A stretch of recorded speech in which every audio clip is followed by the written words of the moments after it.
Good evening, everybody, and welcome to the Uftreen Auto Group Braves Plus pregame show. I'm your host, Chad Klein. I hope you all are having a wonderful and safe New Year celebration wherever you are. Bradley rings in the new year in Nashville, Tennessee, where they look to extend their 7-game win streak against the 12-2 Belmont Bears at the Curb Event Center Arena. But before today's contest, I finished my conversation with athletic trainer Tyler Krogh and strength coach Eddie Pappas of Bradley University. We will be talking a little bit about the science involved in athletic training and strength conditioning. We follow that up with a goofy day in the life and shameless Bradley University plug, and finish off with one of my classic rants on the current state of the NCAA. All next on the Uftreen Auto Group Braves Plus pregame show on 1470 and 100.3 WMBD. This is the Uftreen Auto Group Braves Plus pregame show on 1470 and 100.3 WMBD. I'm Chad Klein, and I'm talking with Tyler Krogh and Eddie Pappas. We've been talking about student athletes, but let's shift to the science of what you guys do. Ooh. It has really changed over the years. Tyler, let's start with you. Oh, boy, I'm not a science guy. Okay, then let's not start. What do you got? What do you want to know? I don't know what I want to know. That's why I'm asking. I mean, it used to be put an ice pack on it. Yeah. Now, do ice baths. You're not wrong. Things like that. Correct. Now we've got all the different modalities. We've got the Normatex like we talked about before, the game readies, the massage guns, at the upper levels, you get the hyperbaric chambers, the red light therapy. You did talk a lot about the laser. Big laser guy. You just like the fact that you could burn through something. No, I grew up Austin Powers with the laser beam, so I just like the laser. Okay. But no. Hey, there's not going to be any mini-me references here either. I mean, you are. We're not doing it.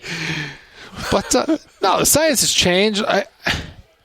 Treating injuries is treating injuries. I think I wouldn't say necessarily the science for that has changed, more as technology has grown to allow for quicker healing. Does that make sense? It does. And that's why my next question is, so are athletes able to return, not always, but in many cases, faster than before? I think so, because we just have more resources. You get more tools in your toolbox, per se. You can...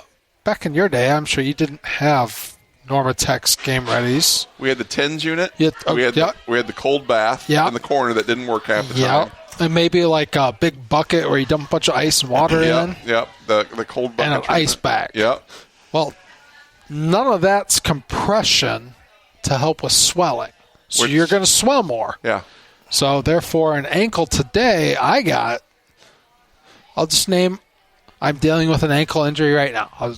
Swelling basically decreases mobility. Swelling decreases mobility. You're correct, which can lead to knee, hip injuries, all that kind of stuff. Because if you have decreased ankle mobility, then you put yourself at risk for others. But I can use Game Ready. I can use a Normatec. I can use a laser. I can use what's called a Hivamat, which is a vibrating massage to help flush the swelling out. Does that work on larger individuals as well? At a fee.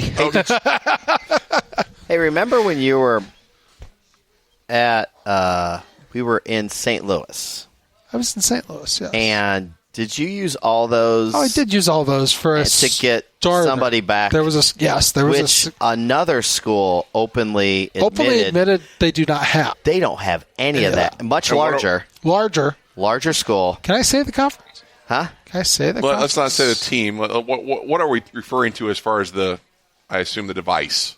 Oh, I used all of it. What I just said, I used. We had an ankle. We had all of it. We had an ankle. I think it was pretty much known. There was an ankle in the Missouri Valley Conference tournament last year. And he used all of it.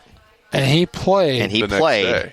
And a certain somebody who witnessed it was at another school. Yes. And said, we would have done none of that. Or really? had we have any of none that. of that. That was actually when I talked to our staff, they were amazed by that. Yes. And in talking, I've talked to the NIL group, Home of the Brave, and how they raise money not only for to get student athletes, but what you guys work is more on the Braves Club side. The bid for the Braves, the funding. Yes. One of the things I think last year was the mobile ice. Yeah, the gamma units. And those are huge. And you were trying to get multiple ones so multiple sports could have that access. Yes. Not just multiple sports, but that way I could have 3 in my training room, 3 in our recovery room, send them on the road with multiple teams, and then send them home with injured athletes. Wow. Yes. They're big. I mean, compression with ice is amazing for swelling and all that kind of stuff. Pain decrease, all of that. So let's talk. I mentioned bid for the Braves. This year, it was about a floor, ironically. Not just a floor. Well, and that's why I want to get to this. Not just a floor. Let me set this up a second because we just got a brand new playing floor at the Carver Arena. It looks amazing. Looks amazing. Probably a couple $100,000 to do that floor. Gets used rarely. Yep. 30, 40 times a year. Yep. The floor at Bradley University in the athletic training area, in the strength and conditioning area, gets used daily by hundreds of athletes. Correct. And it was in need of upgrade because the facility's been there 10, 15 years now. 15. And so one of the needs you had was to get a new floor. And I'm thankful we raised the money. The Braves Club saw the need too. Went and witnessed where we're at right now. Saw the need for the upgrade. Wants to make a little bit of a splash too. And thankfully they can do both at the same time. Oh, it's going to be an incredible, not just performance based but aesthetic based move for the facility. Which overall, if you look at Renco, it's 15 years old. We just redid all the new boards in the arena. Mm-hmm. Looks amazing, by the way. I mean, it's now at that stage where everything's happening. Yeah, you're starting to have to repair and replace. But what has it's kind of gotten to a point we talked about, like even on a not injury prevention, but we've got a floor that's not necessarily, it's not unsafe, but it limits us. Sure. This is going to be a great move for that facility. This is the Afternoon Auto Group Braves Plus pregame show on 1470 and 100.3 WMBD. This is the Afternoon Auto Group Braves Plus pregame show on 1470 and 100.3 WMBD. Before I start this last interview segment with Tyler Krogh, athletic trainer, and Eddie Pappas, strength coach, I wanted to remind you that up front, with these interviews, I said that they would be mostly professional, but sometimes they can go off the rails and go sideways. I say this because Tyler and Eddie are my good friends, and they have been a great source of inspiration and information for me in doing what I do for this show, and also as color analyst for Bradley basketball games. I was not going to play this last interview segment because I think it is more of a blooper, but then I realized it might give you a better idea of why I enjoy doing what I do for Bradley University and why I enjoy the people I get to meet and work with. Here again are Tyler Krogh and Eddie Pappas, my friends. This is the Afternoon Auto Group Braves Plus pregame show on 1470 and 100.3 WMBD. Before I start this last interview segment with Tyler Krogh, athletic trainer, and Eddie Pappas, strength coach, I wanted to remind you that up front, with these interviews, I said that they would be mostly professional, but sometimes they can go off the rails and go sideways. I say this because Tyler and Eddie are my good friends, and they have been a great source of inspiration and information for me in doing what I do for this show, and also as color analyst for Bradley basketball games. I was not going to play this last interview segment because I think it is more of a blooper, but then I realized it might give you a better idea of why I enjoy doing what I do for Bradley University and why I enjoy the people I get to meet and work with. Here again are Tyler Krogh and Eddie Pappas, my friends. We're talking about some of the things that you do. And where were we going with that conversation? Oh, I don't even know, Chad. Where were we going? The day in the life was one. Day in the life of me? You have It's unique. You have is it fair to say? Hold on. Are we talking day in life of Tyler? Hey, why are you grabbing my drink? I don't know. What's going on? I don't know. Which Here we one's go. yours? Hey, a day in the life of Tyler. Here we go. Here we go. A day in the life of Tyler starts with him coming in to my office to explain to me what he saw on TV last night or read about either A, Iowa, B, Packers, C, Iowa. So one of those things is going to start it. Then we're going to discuss what we call the EPAs of our department, and then we're going to discuss what's on tap for today in the life of men's basketball. Once we've solved all the world's problems, then I actually get to work. That's usually after 2 coffees. That's so about 10. Oh, yeah. We got like a morning workout, some coffees. Get to see some of the teams in the morning. Get to see our staff, and then get air it out. It's the airing of grievances all the time. It's Festivus all the time in Coach Pappas's office.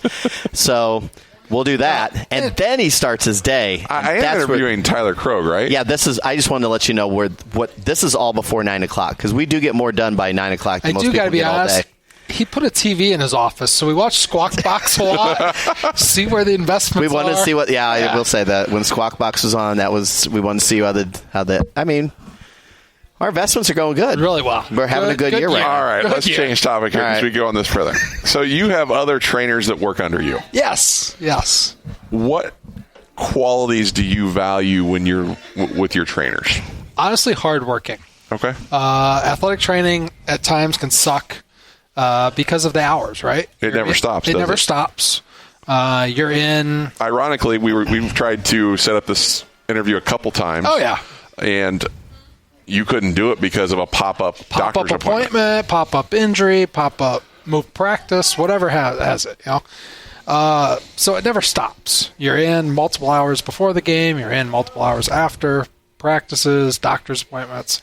So hardworking is the one real thing that I look at when I'm hiring someone. Are you a hard worker? If that, no, I'm not, by the way. I know. I mean, I've seen that firsthand. In closing out this interview segment, I have one final point to make. I graduated from Bradley University. I met my wife, Christine, at Bradley, and we have 3 kids who, while they didn't go to Bradley, have followed Bradley sports from afar. I believe I found my forever job as an insurance agent because a Bradley fan and supporter, his name was Dave Nixon of Nixon Insurance Agency, decided to give me a chance. I guess you could say that Bradley University has given me a lot, whether it be directly or indirectly. I say this for the following reason. Across the nation, university enrollments are down, and athletic departments are struggling to stay afloat, let alone make a profit. In the coming days and weeks, I will be interviewing President Jim Shadid, and I have no doubt that he will get student enrollment at Bradley trending back in the right direction, which keeps the main mission of educating students in place. But make no mistake, Bradley University needs continued support from the community. And I believe, personally, sports are the best marketing tool for universities. Sports are the front door that leads students to want to find out more information about what Bradley has to offer them educationally. So what am I asking? I'm asking you to help open the front doors to Bradley University. Whether you are an individual or business and want to see Bradley continue to succeed as a university for athletics in a couple different ways. You can donate to the Braves Club. You can do that by going to bradleybraves.com, clicking on support, and clicking on donate to athletics. I would encourage you to do that if you're interested in the brick and mortar of it. Whether that's building the buildings, building the structures, bringing in the equipment, bringing in the people that help make our athletes what they are and help to grow and develop them. If you're more interested in helping to improve the quality of student athletes at Bradley University, you can do that by going to Bradley's NIL Collective, Home of the Brave. And you can do that by going to hotbrave.com and donating there. Either way, you can be a big part of helping Bradley being successful now and into the future. This is the Afternoon Auto Group Braves Plus pregame show on 1470 and 100.3 WMBD. This is the Afternoon Auto Group Braves Plus pregame show on 1470 and 100.3, and I'm Chad Klein, and at the beginning of the show, I promised you one of my classic rants. But to give a little context, I want to play an interview done recently on ESPN Sports Center that is a montage of Power 5 coaches, John Calipari of Arkansas, Matt Painter of Purdue, and Steve Peichel of Rutgers, all who are kind of talking about the ever-changing environment that has now become eligibility within NCAA sports. But here is a snippet. The rules bees the rules. So if you put your name in the draft, I don't care if you're from Russia and you stay in the draft, you can't play college basketball. Well, that's only for American kids. What?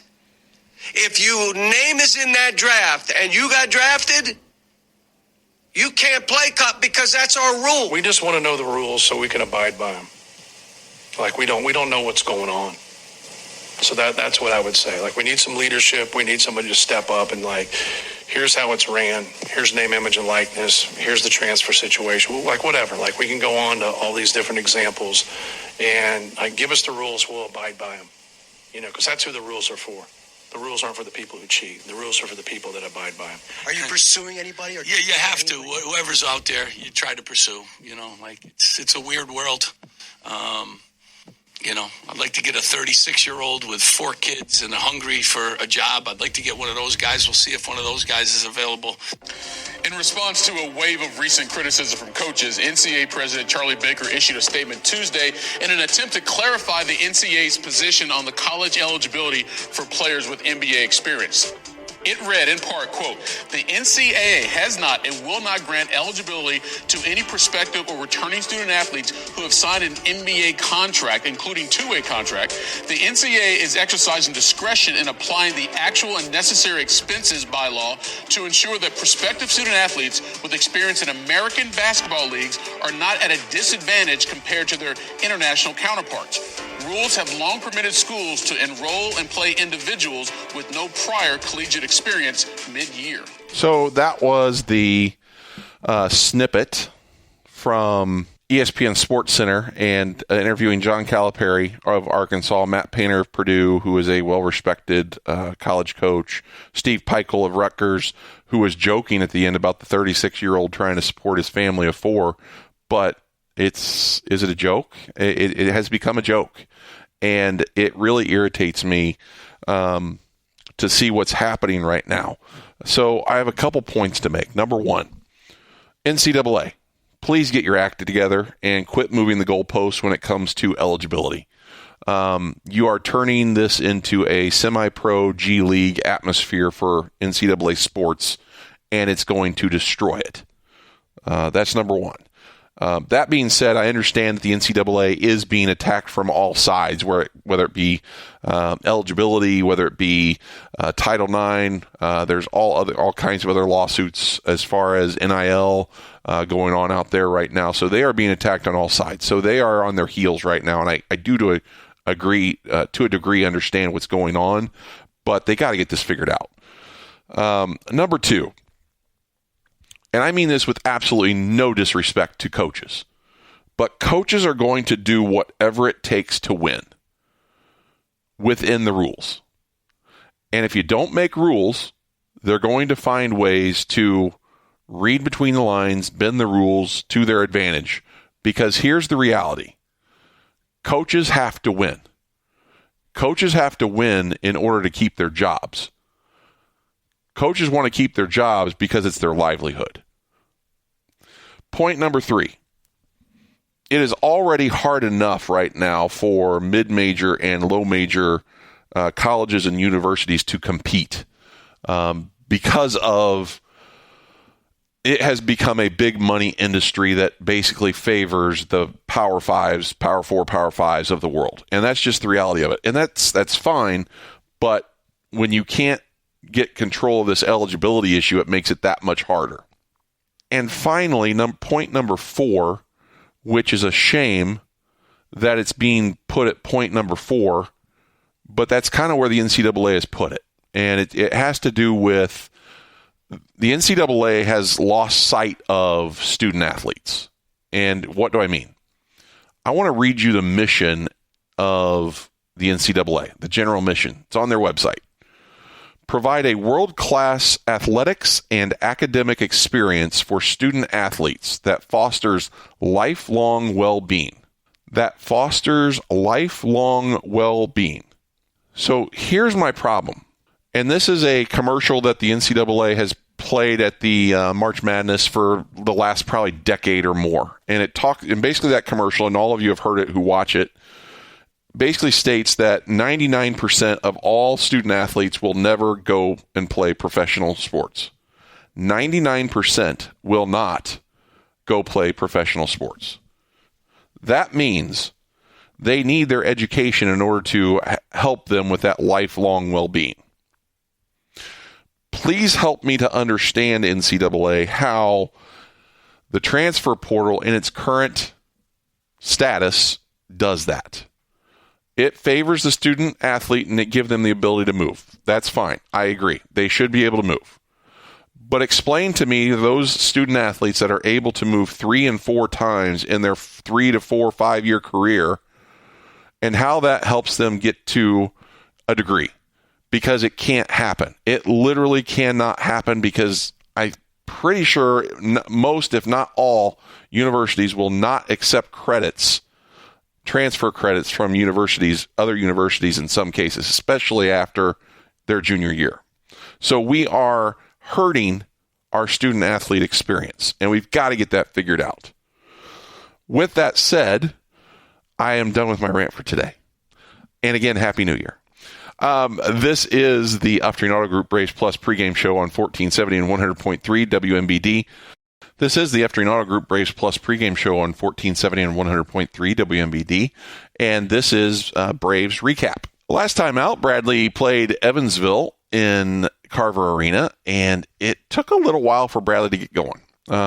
Evansville would jump out to a 13-0 lead on the back of Joshua Hughes, who would score all of his 14 points in the first half. Bradley took the scouting report very seriously with Connor Turnbull, who is their best player, took him completely out of the game, but forgot about Joshua Hughes and his ability to knock down threes. Hughes was 4 of 8 from the three-point range in the first half, and as I mentioned, scored all 14 of his points in the first half. Besides him, A.J. Casey had 8 points in the first half and had 13 in the second half. But here's the thing. When you are able to take out a primary scorer from your opponent, you are counting on the fact that you are good enough as a team to basically weather the storm of other players scoring. And that has been a formula that has been working for Bradley. They took out their best scorer, Turnbull, and secondary and third scorers did score, but they weren't able to do enough to overcome the Bradley Braves. And the other trend that's interesting for Bradley is the slow starts. The first half seems to be a struggle for Bradley, and somewhere either at halftime or after halftime they start to find themselves and they feed off of each other. For instance, in this game, in the first half, Bradley shot 34% from the field. Not very good. Second half, they shot 47% from the field. Really good. Defensively, Evansville shot 50% in the first half. That's not good defense. Second half, Bradley held Evansville to 31%. So it kind of goes to this trend that I'm talking about, that Bradley starts slow, offensively and defensively, and then finds themselves and finds a way at the end to win. To give an idea, Bradley was down 35-31 at halftime, and in the second half, they outscore Evansville 45-33 and come away with the win 76-68. Bradley was led by Jaquan Johnson, who he is playing out of this world right now. Had 22 points, was 9 of 9 from the free throw line, had 5 rebounds, 5 assists, and only had 1 steal, if I recall correctly, which is unusual for him. But he is just playing lights out. Montana Wheeler was in double digits, had 12 points, was 6 of 10 from the field, was able to get to the basket around Evansville defenders. And Demarion Birch was the third Brave in double figures with 11 points. And Evansville just didn't seem to have an answer for him, especially in the first half. Now, after the game, we talked to Coach Wardle, and we talked about the slow starts. And it is a concern for Coach Wardle. And there was some hinting that possibly a change in lineup might be coming as far as helping to get energy back into the Braves starting lineup. Who that is, I don't know. I have my gut feeling that it will be A.J. Smith that comes off the bench. More than likely, it'll be Timo Vandernap that might start, or maybe Bradley decides to go bigger and starts Corey Thomas, who has been a bit of a revelation here as of late. In this game against Evansville, he has 9 points and 11 rebounds. And that's another interesting thing for Bradley, is the rebounding has improved. They are doing a better job of team rebounding, and as always, they take very good care of the ball. But the key for Bradley is not getting out to these slow starts going forward. Belmont is led by number 8, Tyler Lundblade. He's a graduate student guard, roughly about 6'5", has an extremely quick release from outside.